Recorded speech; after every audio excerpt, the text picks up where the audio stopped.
Jangan lupa subscribe, like, and share.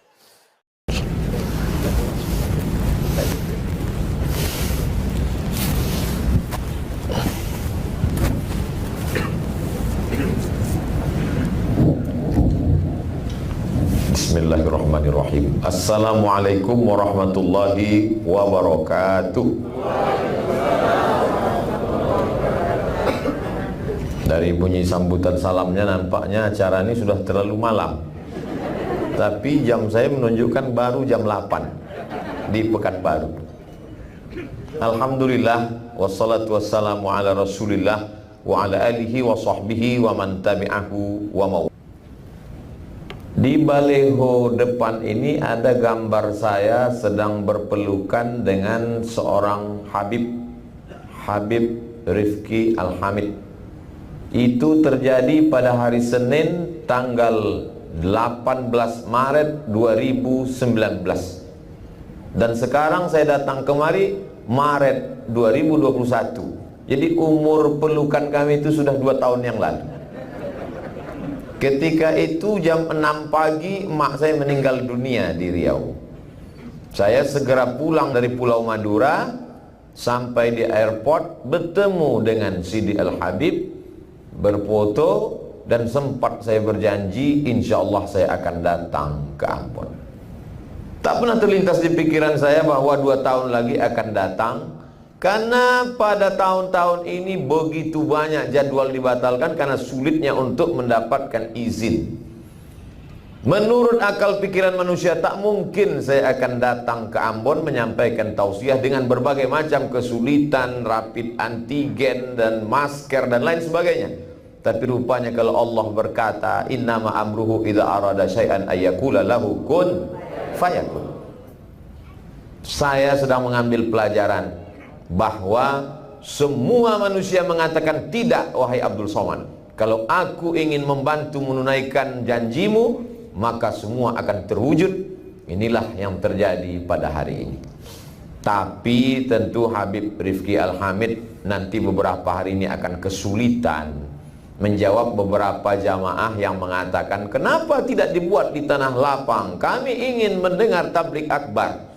Jadi setelah saya pikir, Habib Rifki tenang saja, sampaikan saja ke jamaah, Ustadz Somad itu datang bukan untuk tablik akbar. Dia hanya untuk datang survei, nanti tablik akbar setelah Covid.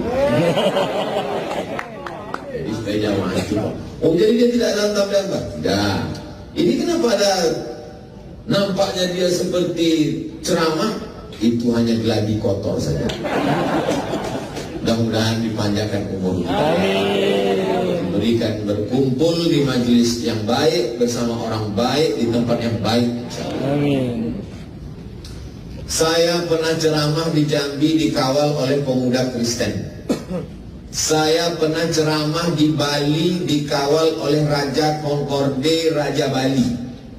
Supaya tenang saya ceramah, duduk dia di dalam masjid itu mendengarkan saya ceramah. Saya pernah juga ceramah setelah diberikan izin oleh Dewan Gereja-Gereja di Sorong, Papua. Tapi ceramah dihadiri oleh semua tokoh agama, dari mulai wakil uskup sampai sinode sampai Hindu Dharma Parisada, baru di Ampon Manise. Semua hadir. Itu pun tak terpikir juga di kepala saya. Jadi sampai di sini banyak hal-hal yang tak terpikirkan oleh di kepala. Jadi nyata bahwa kepala kita ini terlalu kecil untuk memikirkan dunia. Jadi kalau kepala yang sekecil ini mau memikirkan dunia sebesar ini, itulah terjadi pecah pembuluh darah. Jadi yang penting kita berusaha, berikhtiar sesuai dengan Ahlus Sunnah wal Jamaah, al-kasb wal ikhtiar. Setelah azam kuat, bismillahirrahmanirrahim, tawakkaltu 'ala Allah, la haula wala quwwata illa billah. Akhirnya terwujudlah apa yang terwujud. Sebetulnya masyarakat Ambon ingin menyampaikan pesan kepada Abdul Somad. Inilah Ambon, wahai Abdul Somad. Ambon Manise. Buah-buahannya sudah dimakan, manis. Tehnya sudah diminum, manis juga. Suara orangnya pun merdu, manis. Wajah orangnya tak bisa nampak karena pakai masker. Tapi insya Allah keramahan mereka ini hanya Allah saja yang dapat membalas. Man ahsana ilaikum, siapa yang berbuat baik kepada kamu, fakafi'uhu, balaslah. Fa illam tajidu, kalau kamu tak sanggup membalas, fad'u lahu, doakan mereka. Alhamdulillah hadir bersama kita tokoh-tokoh masyarakat, Bapak Sekda Provinsi Maluku dengan segala kesibukannya sempat datang malam ini. Bapak Kapolresta Ambon hadir bersama kita. Sayyidi Al-Habib Ahmad As-Saggah ikut bersama kita dan kita larut dalam kenikmatan suara beliau yang luar biasa. Hubabah Ruqayyah Al-Attas dengan segala keterbatasan datang malam ini. Ini kehormatan buat saya, tak dapat membalasnya. Pisang emas bawa berlayar, masak sebiji dalam peti, hutang emas dapat dibayar, hutang budi dibawa mati. Hanya Allah saja yang membalas. Jazakumullah khairul jaza, ahsanallahu ilaikum. Yang besar tak dapat saya sebut gelarnya, yang kecil tak dapat saya sebut namanya. Insya Allah semua yang hadir maupun yang tidak hadir mengikuti program ini semuanya dimuliakan Allah Subhanahu wa ta'ala. Ibu Ana Latukorsina itu tak boleh lupa karena anggota DPD. Bapak Ibu yang dimuliakan Allah Subhanahu wa ta'ala. Selama ini saya kalau ceramah di mana-mana sekedar baca Quran, kata sambutan, setelah itu tausiah, selesai. Tapi di Ambon ada sesuatu yang berbeda. Ada majelis khatam Quran. Ini saya ingatkan bagi semua yang menonton video ini. Malam ini live ditonton, seluruh orang menonton. Yang punya paket, yang tidak boleh buat. Tapi jangan bersedih hati, karena akan ada siaran ulangan di channel Ar-Rahmah, termasuk juga channel Ustadz Abdul Somad Official. Jangan lupa subscribe, like, and share.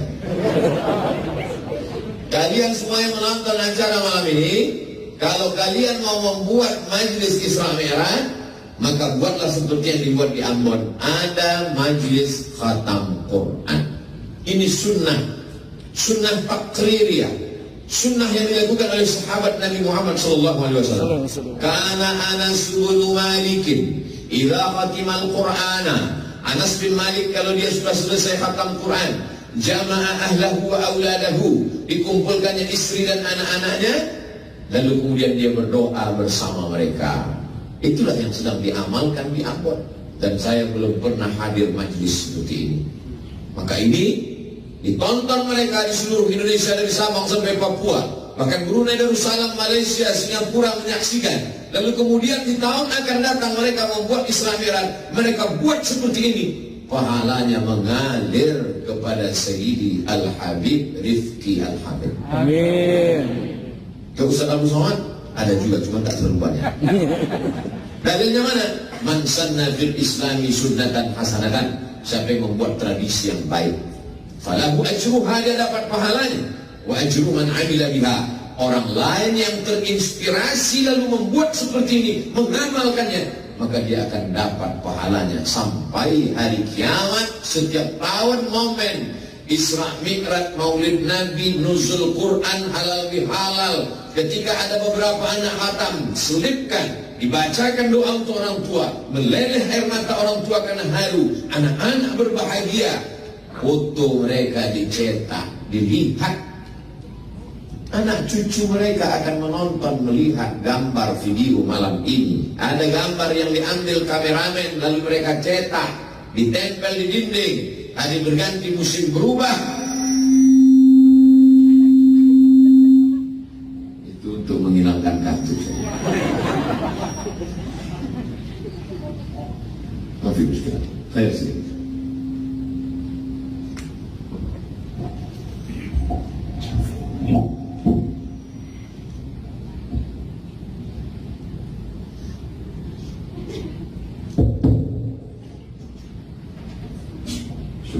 Jazakumullah. Saya masalahnya kalau sedang ceramah mikrofon mati, biasanya kameramennya nggak ada, Ustaz mesti diulang dari awal. Tapi insya Allah mereka adalah editor yang tangguh. Foto tadi dicetak, hari berganti, musim berubah, mereka akan menjadi remaja, menjadi dewasa, menjadi sarjana, menikah, punya anak. Lalu kemudian anak-anak mereka akan bertanya ketika membuka-buka album, melihat-lihat foto di dinding, itu gambar siapa ayah? Itu gambar siapa ibu? Itu adalah gambar kami ketika wisuda khatam Quran pada saat Isra Mi'raj 1442 Hijrah, tepatnya bulan Maret tahun 2021. Siapa itu yang menyerahkan ijazah? Yang sebelah kanan Habib Rifki Al-Hamid, yang di sebelah kiri Pak Sekda. Lalu yang itu siapa? Itu almarhum Abdul Somad. Mereka, istri mereka, suami mereka, anak cucu mereka mengirimkan Al-Fatihah untuk Abdul Somad sampai ke makam Abdul Somad di Pulau Sumatera dari Ambon 4 jam 40 menit perjalanan. Tapi mereka membacakan itu ikhlas karena Allah Ta'ala sampai ke alam barzakh. Itulah yang sedang dicari Abdul Somad, jauh-jauh terbang kemari mencari amal jariah yang tak putus dengan kematian.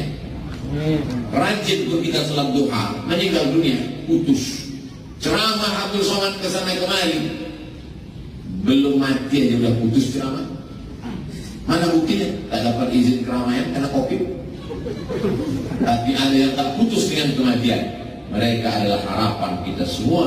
Kita doakan mereka menjadi para penghafal Al-Quran. Anak cucu mereka menjadi mujahid fisabilillah, menolong agama Allah dengan harta, nyawa dan kekuasaan yang dititipkan Allah di ujung jari mereka. Amin.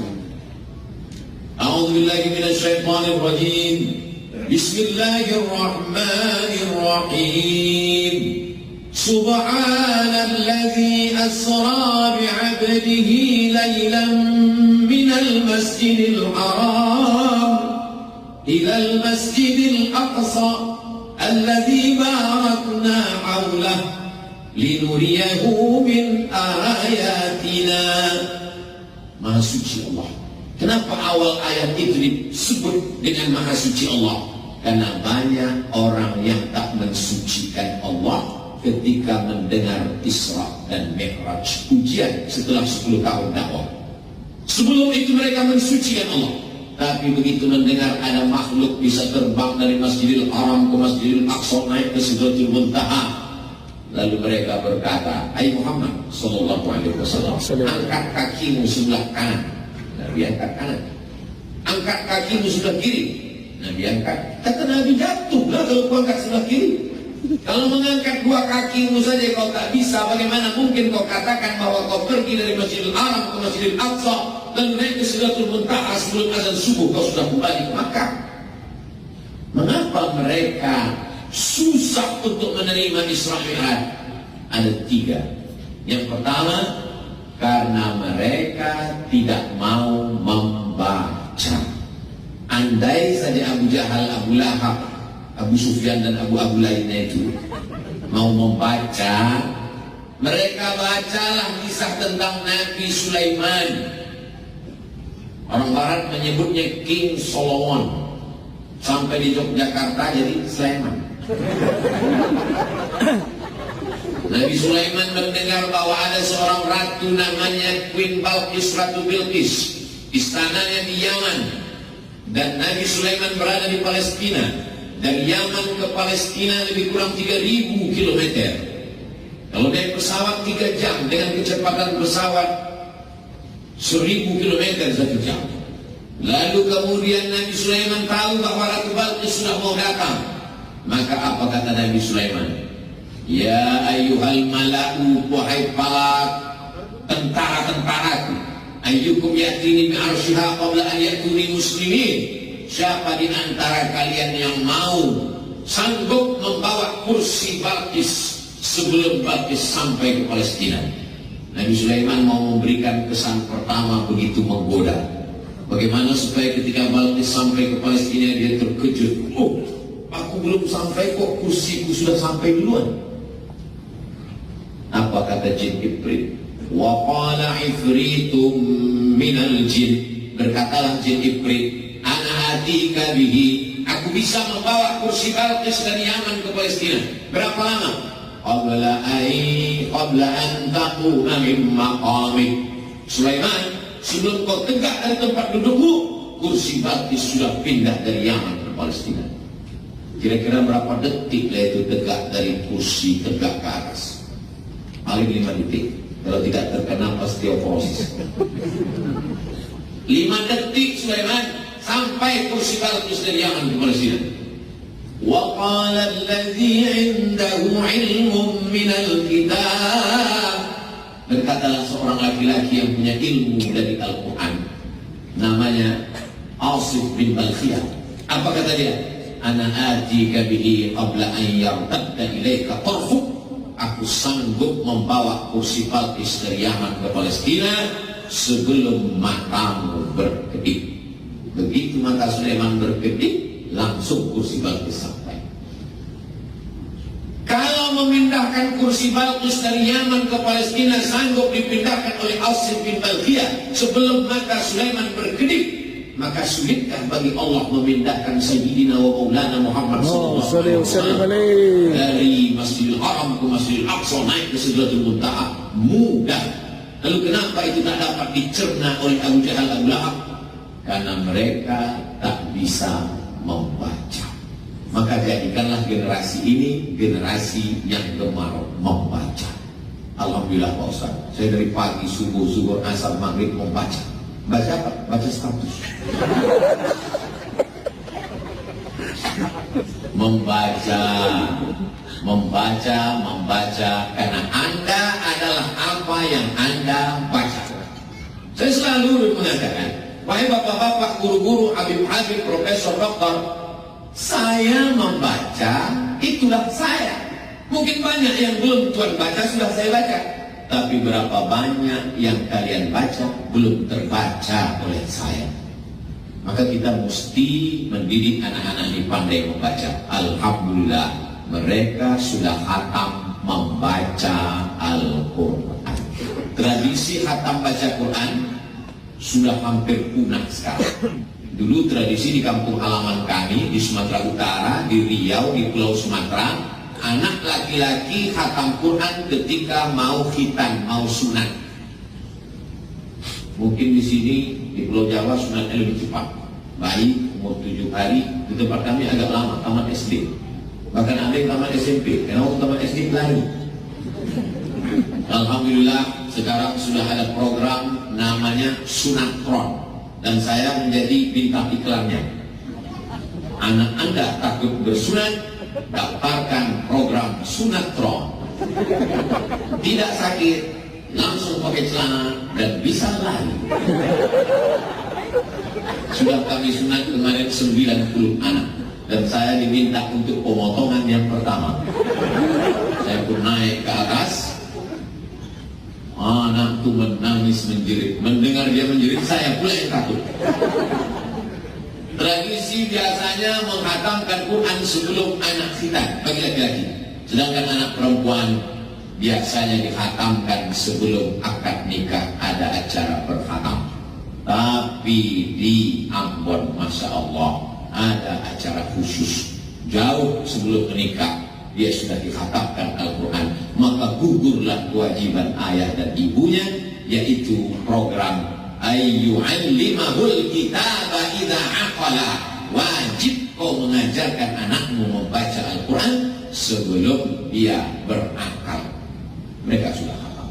Bagi yang belum mendaftarkan anaknya, segera daftarkan sebelum tanggal penutupan berikut ini. Itu bisa dipotong untuk iklan.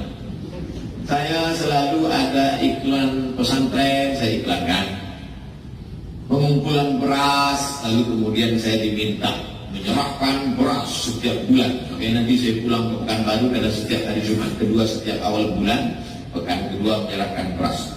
Penyerahan beras secara seremonial oleh Ustaz Abdul Somad, peletakan batu pertama oleh Ustaz Abdul Somad, penandatanganan pesantren oleh Ustaz Abdul Somad. Padahal bukan punya saya.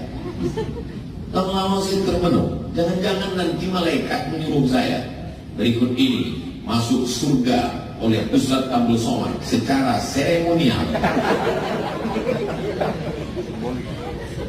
Jadi ada action, ada amal. Amal ini terwujud karena orang-orang yang tidak terkenal.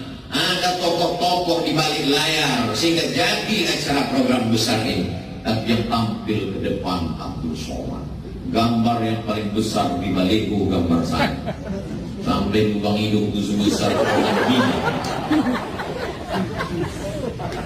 Saya takut amal ini habis pahalanya gara-gara popularitas ini. Tapi macam-macam lagi. Ini bukan kehendak Abdul Somad. Sampai sekarang saya tak punya kartu nama. Sampai sekarang saya tidak ada iklan mengiklan.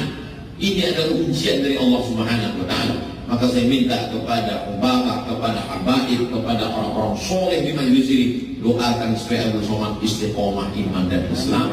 Jangan hilang pahala karena riya, dan paling penting mati dalam keadaan husnul khatimah. Nah, sekarang kita masih rezeki kan? Kedua, kenapa Abu Jahal Abu Lahab tidak bisa menerima Nabi Muhammad SAW Isra Mi'raj? Karena mereka tidak belajar fisika. Tak perlu profesor doktor untuk bisa paham Isra Mi'raj. Cukup anak SMP kelas 1, kelas 2, kelas 3 yang belajar fisika. Kecepatan cahaya 1 detik 300.000 kilometer. 300.000 kilometer. 300.000 kilometer. 300.000 kilometer. Jarak dari Masjidil Haram ke Masjidil Aqsa 1.500 kilometer. Kecepatan cahaya 1 detik 300.000 kilometer. Jika kecepatan cahaya 1 detik 300.000 kilometer dan dari Masjidil Haram ke Masjidil Aqsa hanya 1.500 kilometer, berapakah waktu yang diperlukan untuk Isra? 5 detik. Bisa masuk UAS, ujian akhir semester. Bisa masuk ujian CPNS Provinsi Maluku. Bergizi soal-soal itu. Kenapa? Karena ketika orang memahami itu dengan ilmu modern, inilah yang disebut dengan integrated kurikulum, mengintegrasikan antara kurikulum agama dengan kurikulum umum, sehingga dalam kepalanya itu ada akidah, akhlak, tasawuf, fikih, usul fikih, qawaidul fikih, nahwu, sharaf, balaghah, ma'ani, bayan, hadis, mustalah hadis, rijalul hadis, muskilul hadis, mukhtaliful hadis. Tapi dalam kepalanya juga ada fisika, kimia, biologi, matematika, bahasa Inggris.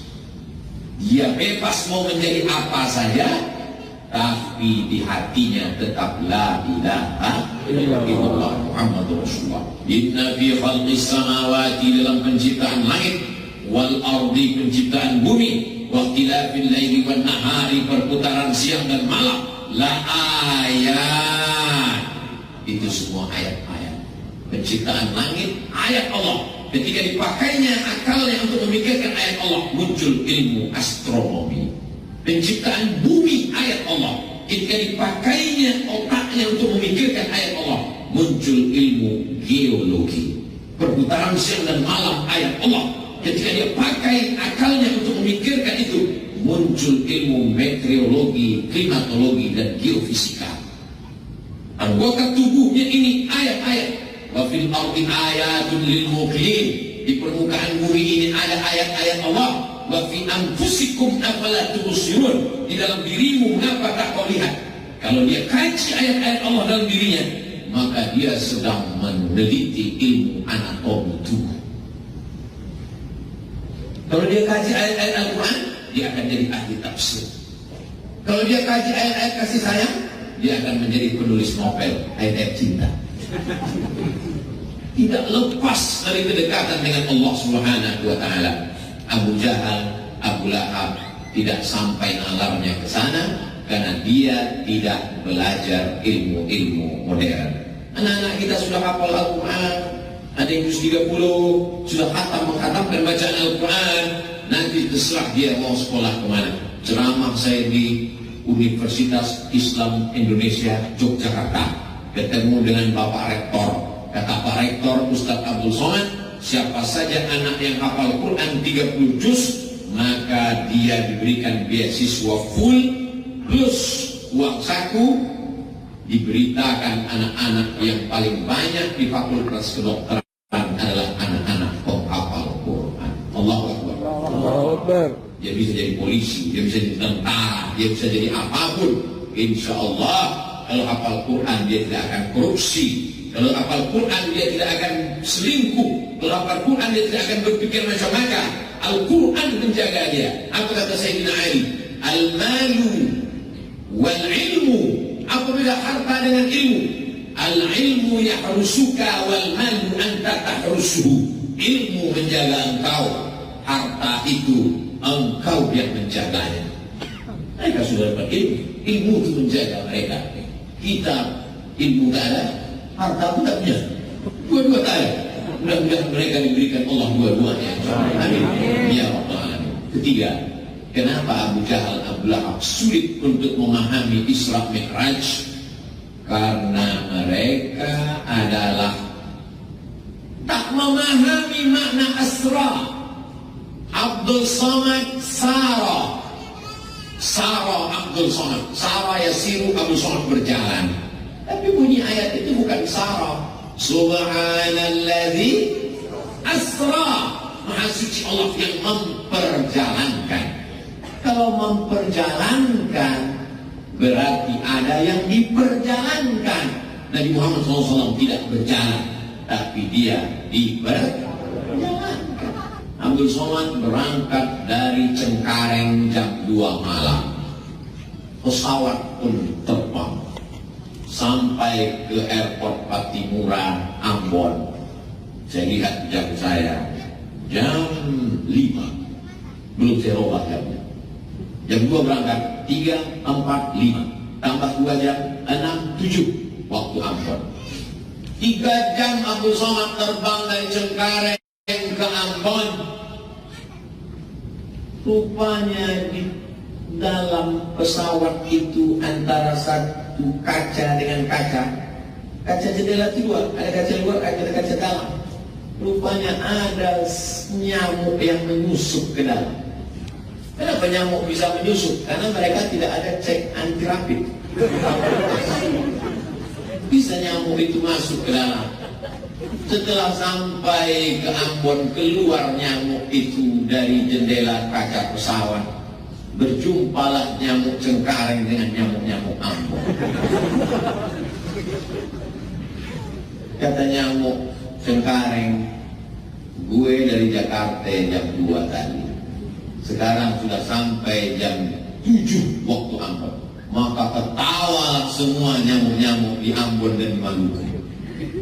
Karena dalam sejarah nyamuk tidak ada nyamuk yang bisa terbang dari Pulau Jawa sampai ke kepulauan ini, di bumi raja-raja ini, yang bisa terbang dalam 3 jam. Kenapa? Karena nyamuk ini menyangka bahwa dia terbang dengan sayapnya yang lemah. Mereka tidak tahu bahwa dia terbang dengan sayap besi. Minyaknya minyak pesawat.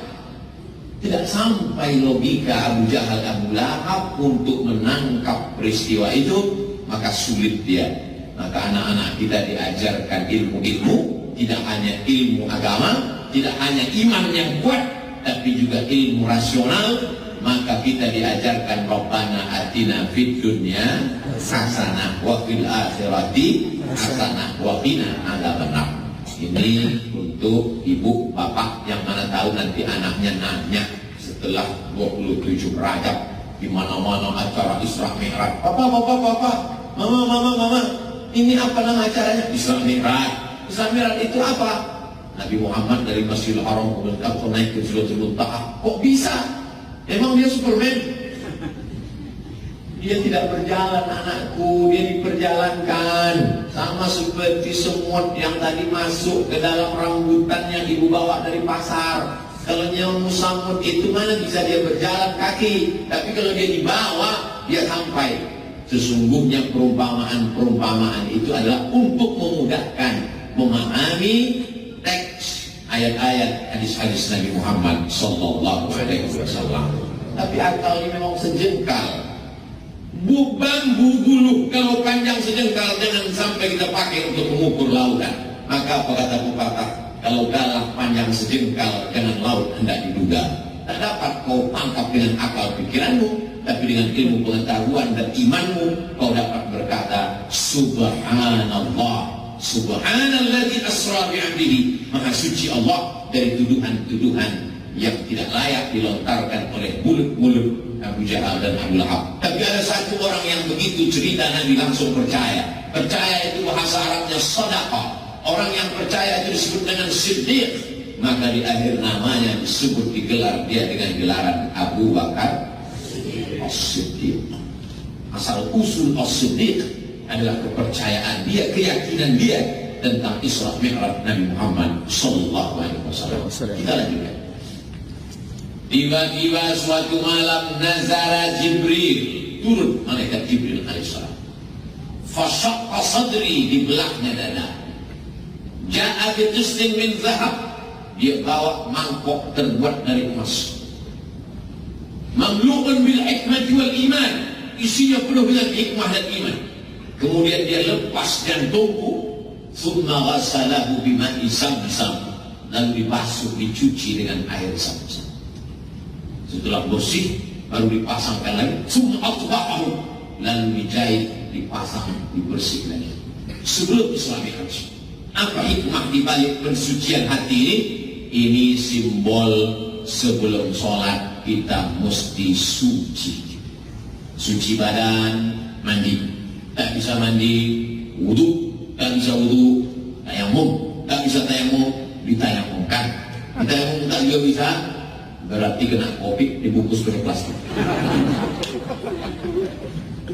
Bersih pakaian, cuci, dibilas. Kain, sarung, baju, koko, mukena dicampurkan dalam mesin cuci. Sementara di situ ada kain kotor anak bekas kencing bersatu di dalam, najis. Mesti kering, siram, bilas 2-3 kali, baru dijemur. Itu tadi kan bersatu dengan najis. Kenapa tidak kau basuh? Kan ada tulisannya, Bu, sekali kucek tanpa bilas. Makanya mereka diajarkan fikih. Sebelum fikih sholat, sebelum fikih zakat, belajar dulu fikih toharah. Bagaimana cara, maaf, supaya air najis itu selesai. Heran saya melihat orang di WC itu tadi, Pak Ustaz. Kenapa? Semuanya pada batuk. Dia tak tahu batuk itu mereka bukan batuk supaya airnya habis keluar. Begitu Islam mengajarkan sesuci-sucinya. Suci badan, suci pakaian, suci tempat. Ada satu lagi yang belum suci, suci hati. Anak kita umurnya sama, lahirnya sama. Kenapa anak dia yang duluan khatam Quran? Datang hasad. Kenapa anak kamu kemarin tidak khatam? Anaknya kok khatam duluan? Iyalah, dia kan dekat dengan Habib KKN. Dari hasad muncullah hasud. Maka kita diminta berlindung kepada Allah Ta'ala dari orang-orang seperti ini. Wa min syarri hasidin idza hasad. Pergi undangan, pulang dari undangan berkunang-kunang, sakit kepala, mendenyut, mau pecah. Datang dokter bertanya, ada tadi makan gulai kambing? Tak ada. Ada makan soto kambing? Tak ada. Ada makan sup kambing? Tak ada. Rupanya bukan salah kambing. Kasihan kambing, selalu dijadikan kambing kita. Kata kambing, bukan salah aku. Terus salah siapa? Salah hati, tak bisa melihat nikmat orang lain. Rupanya di tempat undangan tadi nampak tas kulit mahal betul. Karahatun ni'mah 'alal mun'ami 'alaih. Tak senang melihat orang lain dapat nikmat. Yang paling celaka setelah tak senang, wa hubbu zawaliha, ingin supaya nikmat orang itu hilang.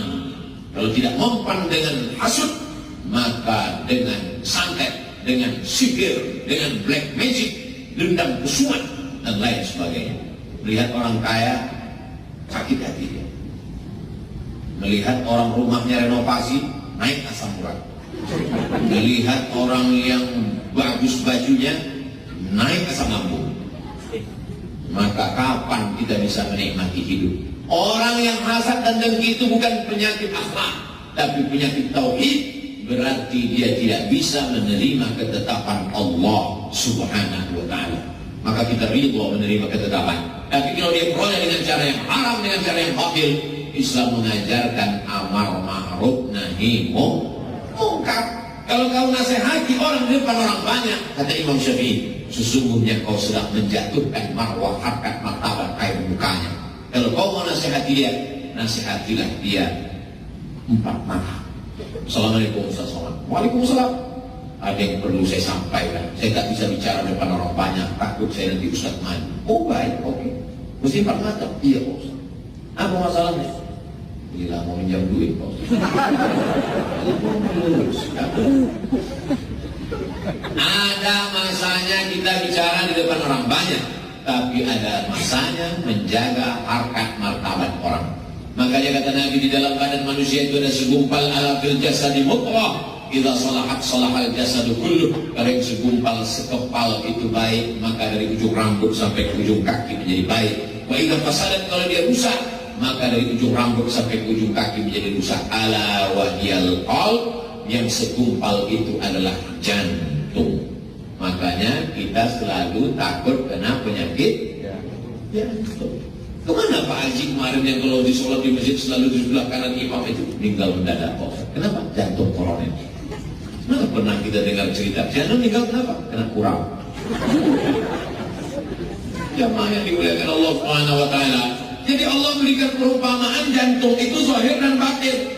Ada namanya jantung, memang fungsi jantung dalam tubuh itu luar biasa. Dialah yang menyemprotkan darah, berdetak, berdegup. Pegang dada sebelah kiri, terasa berdetak, berdegup. Kalau tak terasa, kasih tahu kepada dia. Begitu juga dalam diri kita ini ada hati, tempat bersatunya baik dan buruk. Di sanalah kita akan melihat segala perbuatan kita. Maka kata Allah Subhanahu wa taala, wa nafsin wa ma sawwaha, demi jiwa dan penciptaannya, fa'alhamaha fujuraha wa taqwaha. Kami berikan dua jalan, ada jalan fujur, jalan salah, jalan dosa, jalan maksiat. Wa taqwaha, jalan baik, jalan takwa, jalan lembut, jalan ridha, jalan qanaah, jalan tawakal. Qad aflaha man zakkaha, beruntunglah orang yang mensucikan hatinya. Wa qad khaba man dassaha, rugilah orang yang mengotori hatinya. Hati adalah cermin. Kalau cermin kita hitam, maka wajah yang putih itu nampak. Cermin mesti jernih, cermin mesti putih, supaya nampak segala sesuatu dengan jernih. Mana cermin kita? Bukan cermin yang di depan mata, tapi cermin hati kita. Innal kalama fil fuadi, kalimat itu letaknya di dalam hati. Wa inna ju'ilal lisan, diciptakan lisan untuk menceritakan apa yang ada dalam hati. Kalaulah bapak-bapak, ibu-ibu, pejabat, orang-orang terhormat, orang-orang mulia ini sombong, angkuh, takkan mungkin dia mau datang. Pak Kapolres, dari mulai datang tadi sampai acara petang sampai malam ini sempat datang. Pak Sekda sempat datang, Ibu DPD sempat datang. Padahal kalau secara usia, ngapainlah kita datang dengan dengar ceramah Abdul Somad? Kita udah main bola, dia masih merangkak lagi. Kita kan jauh di atas dia. Tapi ada kelembutan, kerendahan hati, tawadhu yang membuat orang mau datang. Man tawadha'a lillah, siapa yang merendahkan dirinya karena Allah, illa rafa'ahu Allah, maka Allah akan mengangkat derajatnya. Jadi Isra Mi'raj adalah penghambaan diri serendah-rendahnya sehingga Allah mengangkat setinggi-tingginya. Kalau kau mau diangkat Allah, maka rendahkanlah dirimu sampai kau merasa kau seperti mayat yang sedang dimandikan orang yang sedang memandikan jenazah. Bagaimana orang sedang memandikan jenazah? Tangannya dibengkokkan, hidungnya dipakai kapas, tak ada melawan. Mohon maaf Bapak Ibu yang pernah memandikan jenazah, ada pernah ketemu jenazah melawan? Kalau ada, berarti dia belum mati. Ini semua menunjukkan bahwa kita rendah hati. Ustaz Abdul Somad nanti datang. Sami'na wa ata'na sam'an wa ta'atan Habib. Yang penting urus izin keramaian, semuanya selesai saya akan datang. Nanti kita acara dulu atau makan dulu acara. Terserah Habib, saya ikut saja. Ustaz Somad nanti acaranya mau duduk atau berdiri? Terserah, tapi rasa-rasanya saya mau berdiri Habib. Soalnya kalau duduk nanti jamaah mungkin ada yang dibalik tiang, ada yang duduk tak nampaknya. Karena juga jamaah ini mau melihat, menyaksikan apa sama wajahnya di YouTube dengan asli.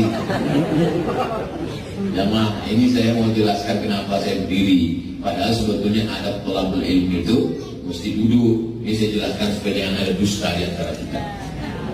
Setelah suci bersih, barulah Nabi Muhammad SAW melanjutkan perjalanan. Lalu kemudian dalam perjalanan itu pergilah dari Masjidil Haram ke Masjidil Aqsa sampai di Palestina. Lalu kemudian Nabi sholat di Palestina dan dia melihat imamnya adalah dirinya. Nabi Ibrahim dia lihat sebagai makmum, Nabi Musa dia lihat sebagai makmum, Nabi Isa alaihissalam, Isa bin Maryam dia lihat sebagai makmum. Maka ini adalah simbol kepemimpinan Nabi Muhammad sallallahu alaihi wasallam. Anak-anak kita ini siap jadi pemimpin. Makanya doanya Rabbana hab lana min azwajina wa dzurriyyatina qurrata a'yunin waj'alna lil muttaqina. Jadikan anak-anak kami menjadi pemimpin. Kalau bapak ibu mengantarkan anaknya ke Darul Mustafa Hadramaut Karim Yaman, itu bukan karena benci sama anak. Walaupun kadang logika orang tua tak dapat ditangkap oleh anak, termasuk saya pribadi. Dulu sempat saya lama termenung di tepi Semedi. Jangan anak angkat. Apalah hati mereka, 4 tahun tak pulang Pak. Berangkat 5 September 1998, 2002 baru pulang. Sempat lupa wajah orang tua. Pergi haji naik kapal laut, dipukul ombak di pas gelombang, dari terusan Suez melewati Laut Merah sampai ke Jeddah. Melihat jamaah haji emak-emak puas rindu kita macam emak. Kalau nengok wajah orang Arab gak bisa lain wajahnya.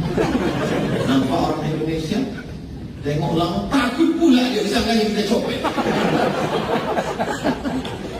Ini jamaah haji Belanda, gak punya hotel, gak punya penginapan, gak punya duit. 4 tahun, lalu kemudian baru pulang. Setelah itu lanjut lagi pergi ke Maroko 2 tahun. Masih ada lagi siswa, beasiswa sisa-sisanya. Aku mau lanjutkan lagi nih sampai S3, karena ada program ini, ada 3 tahun, berapa tahun lagi jatah. Apa kata almarhumah ini? Tak ada gunanya kau balik doktor, tapi aku almarhumah. Betul juga cakap dia. Setelah dia meninggal, rasanya tak ada gunanya. Dapat saya doktor dari Sudan, dapat profesor dari Brunei Darussalam, dapat apapun hampa saya. Jadi saya ingatkan kalian anak-anakku, kalau masih ada mereka, senangkan hatinya. Kemanapun kalian dikirimnya nanti, diam aja kalian. Kukirim kau ke Yaman, diam aja. Kukirim kau ke Kairo, diam aja. Kukirim kau ke Amerika, belajar bahasa Inggris belum. Karena niat mereka tidak jahat. Nah, mereka hanyalah orang yang ingin melihat kalian bahagia selagi masih ada. Tapi tak semua orang tua tidak ada. Apakah orang tua kalau sudah tak ada di pelupuk mata meninggal dunia berarti dia tidak ada? Dia ada. Dia melihat kalian dari alam sana. Dia tersenyum saat ini melihat kalian khatam Quran dari Al-Fatihah sampai ke An-Nas kalian bacakan bersanad ke guru kalian, bersanad kepada Sayyidil Habib Rifqi Al-Hamid. Habib Rifqi bersanad kepada Habib Umar bin Hafiz. Habib Umar bin Hafiz bersanad kepada ayah-ayah beliau, kepada para habaib, sampailah kepada Sayyidina wa Maulana Muhammad sallallahu alaihi wasallam. Maka ini anak-anak kita didik menjadi pemimpin. Seorang laki-laki memandikan anaknya dari seberang sungai. Saat dia memandikan anaknya itu lalu dia tunjuk ke seberang. Nah, itu adalah bangunan yang megah dan mewah. Nanti sampai masanya kau akan menjadi pemimpin di sana. Nah, anak itu bernama Muhammad Al-Fatih. Muhammad Al-Fatih saat dimandikan ayahnya selalu menunjuk, itu yang akan kau kuasai nak. Dan betul-betul saat dia menjadi raja panglima, dia menguasai, jadilah kota itu bernama kota Istanbul. Apakah kita saat memandikan anak-anak kita juga berpesan seperti Muhammad Al-Fatih? Pernahkah kita berpesan demikian? Jangan-jangan bapak-bapak ketika ibu-ibu mandikan anak, nah, aku ingin kau jadi PNS. Jadi PNS tidak salah, jadi PNS bagus, jadi polisi hebat, jadi tentara mantap. Tapi ketika kita katakan kau jadi PNS yang pemimpin, kau jadi polisi yang pemimpin, kau menjadi tentara yang pemimpin, kau menjadi pengacara yang pemimpin, sehingga dengan kekuasaanmu semua mendapatkan rahmat dan kasih sayang. Mana contohnya? Sulaiman alaihissalam ketika dia berjalan, apa kata semut-semut? Ya ayyatuhan naml udkhulu masakinakum. Hai semut-semut, masuk kalian ke sarang-sarang. Nabi Sulaiman menahan pasukan bala tentaranya. Hai tentara, jangan jalan dulu. Kenapa kata tentara? Aku mendengar panglima semut sedang memerintahkan anak buahnya untuk masuk sarang. Takut ada yang terinjak pecah perutnya oleh sepatu-sepatu tentara Sulaiman. Apa maknanya? Kalau kau menjadi pemimpin yang soleh, semut pun tak ada yang mati pecah perut, semut pun tak ada yang teraniaya. Kenapa? Karena engkau datang sebagai wama arsalnaka illa rahmatan lil alamin. Kalau kau berpuasa, tidak ada ranting yang patah. Kalau kau berpuasa, tidak ada buah yang rusak. Kalau kau berpuasa, maka ada kekuasaan yang kau pakai untuk menolong semesta alam. Itu kepemimpinan Muhammad SAW. Nabi mau melepas pasukan perang. Apa kata Nabi? Satajiduna rijalan fis sawami. Nanti kalian akan ketemu pendeta-pendeta di gereja tua. La taqridu lakum, jangan ganggu pendeta. La taqtulu sabiyan murdi'a, jangan bunuh anak kecil sedang menyusui. La taqta'unna sajaratan, jangan potong pokok kayu. La taqiranna nakhlan, jangan cabut pohon korma. La tahdimu buyutan, jangan hancurkan rumah. Padahal zaman itu kalau berperang ratakan dengan tanah, bunuh semuanya. Barulah sejak ada kesepakatan PBB Jenewa mengatakan wartawan tidak boleh dibunuh, media pers tak boleh dibunuh, para perawat dokter kesehatan tak boleh dibunuh. Itu pun dilanggar oleh Israel. Kenapa? Karena kedatangan Muhammad SAW adalah rahmatan lil la yanhakumullahu 'anil ladzina lam yuqatilukum fid din. Kalau tetanggamu itu berbeda agama denganmu, selama dia tidak memerangimu, dia tidak mengusirmu dari kampung halamanmu, balas dia dengan dua. Antabarruhum, buat baik dengan mereka. Wa tuqsitu ilaihim, bersikap adil dengan mereka. Kalau dia tidak mengusirmu, dia tidak membunuhmu, kau balas dengan dua. Adil kepada mereka dan buat baik. Baik itu bahasa Arabnya banyak. Hasan, baik. Tayyib, baik. Jayyid, baik. Tapi kenapa dipakai di situ barru? Antabarruhum, barru digunakan untuk orang tua. Birrul walidain. Apa maknanya? Kalau tetanggamu yang tak seagama denganmu itu baik kepadamu, kau balas kebaikannya seperti engkau berbuat baik kepada kedua orang tua. Itulah ajaran Islam. Itulah yang membuat Kristen Ortodok Koptik bisa bertahan di Mesir sampai hari ini. Itulah yang membuat umat Islam ketika dia memiliki kekuasaan di India, orang Hindu tetap bertahan sampai hari ini. Kenapa? Karena prinsip ketika kitab suci dibaca Bismillahirrahmanirrahim. Muhammad dibacakan oleh Sayyidi Habib Ahmad As-Sagab, Muhammadinir Raufir Rahim. Ada dua nama Allah yang disematkan kepada Nabi Muhammad SAW, Ar-Rauf, Ar-Rahim. Laqad ja'akum rasulun min anfusikum azizun 'alaihi ma 'anittum harisun 'alaikum bil mu'minina raufur rahim. Lembut, berkasih sayang. Itulah dia Sayyidina Muhammad SAW. Patah giginya, berdarah pelipisnya, menetes darah di bawah trompak kayu basah. Datang malaikat mengatakan, ya Muhammad SAW, kalau sampai darah di kakimu itu menetes ke tanah, kuratakan Taif dengan tanah, hancur orang Taif itu semua. Apa kata Nabi SAW? Asallahu an yukhrij min aslarihim man ya'budullaha wa la yusyrika bihi syai'a. Ya Allah, keluarkan anak cucu orang Taif, orang-orang yang menyembah Engkau, dikeringkannya darah yang di tapak kaki sehingga tak menetes ke tanah. Karena kalau sampai menetes ke tanah, rata Taif. Andai saya lah yang jadi Nabi waktu itu, Pasang nih. Lalu kemudian datanglah malaikat. Hai Abdul Somad, kalau menetes darah itu ke tanah, lenyapkan semua netizen itu. Langsung saya buka sepatu, liga Quran yang dibaca Muhammad SAW sama dengan Quran yang kita baca. Sabda yang keluar dari mulutnya itu juga yang kita baca dalam Sahih Bukhari, Sahih Muslim, Sunan Abi Dawud, Sunan Nasai, Sunan Tirmidzi, Sunan Nasai, Sunan Ibn Majah, Musnad Ahmad bin Hanbal, Muwatta Malik, Sunan Ad-Darimi. Apa bedanya? Ada kelembutan hati melihat orang bukan sebagai musuh, tapi melihatnya sebagai hamba Allah yang perlu diselamatkan. Allahumma hdi qaumi fa innahum la ya'lamun. Setelah itu dia pun naik ke Sidratul Muntaha. Apa tujuan dari Isra Mi'raj itu? Linuriyahu min ayatina, supaya dia melihat. Surga didengar, neraka didengar, malaikat didengar, nabi-nabi didengar. Abdul Somad hanya mendengar, sedangkan Muhammad SAW melihat. Mana yang lebih kuat, mendengar atau melihat? Melihat.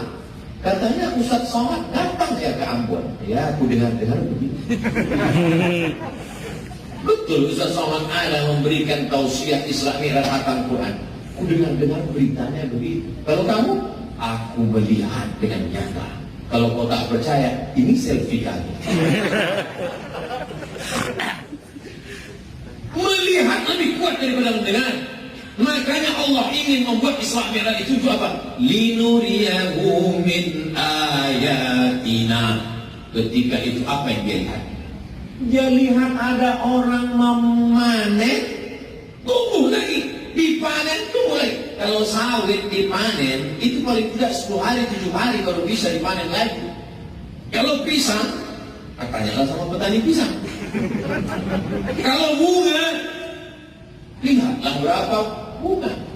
Tapi dipanen, tumbuh lagi, dipanen. Nabi bertanya kepada Jibril, ya, apa ini yang kulihat ini? Kenapa begitu dipanen, tumbuh lagi, dipanen, tumbuh lagi? Itulah pahala orang yang bersedekah yang tak putus sampai hari kiamat. Tumbuh lagi, tumbuh lagi, tumbuh lagi. Berapa sak semen, berapa batu bata, berapa besi, berapa pintu, berapa jendela yang akan kita bangun untuk pesantren tahfiz Quran, membaca kitab kuning untuk menyelamatkan generasi anak bangsa. Tanahnya sudah diwakafkan orang, aslinya sekian ratus juta, tapi kita dia ambillah untuk agama Allah. Tinggal lagi kita membangun saja di atas. Maka inilah yang akan tak putus panen tumbuh sampai hari kiamat.